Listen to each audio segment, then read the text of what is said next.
In a pencast, we looked at the function f of x is equal to your square root of x squared plus 16 minus 4 divided by x squared.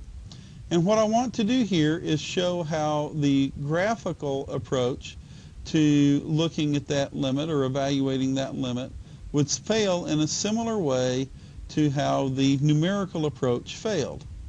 So if we use Mathematica to plot this function, we see that it really looks as though the limit is 0.125 or 1/8. We see a nice curve. It seems to be approaching that value right here as x goes towards 0. So yes, I forgot to remind you this is the limit as x goes towards 0. So it looks as though it should be 1/8 right there. But let's go ahead and evaluate that, or zoom in a little bit, and let's look at when x is between minus 0.1 and plus 0.1. We see again the same phenomenon. It appears to be the case that we are getting closer to 0.125, very close here as you look at that scale. But what happens as we zoom in a little further? Notice there's something funny going on here, this little fuzziness. So it makes us wonder, is there something a little off here as we're getting really, really, really close to 0?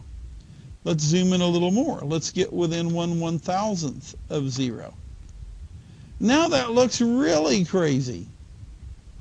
But the graph really is supposed to look like the first one, what we had up here.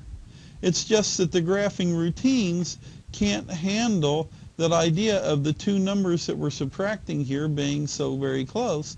So the routines give you, the graphing routines used by really any computer algebra system will give you some funny things like this. Now let me show you again what happens numerically if I evaluate this at values here. Whoops, I forgot to evaluate that function first. If I evaluate that here, I get a number close to 0.125.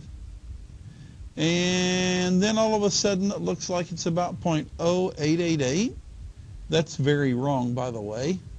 And then it shows again 0 to however many decimal places it carries.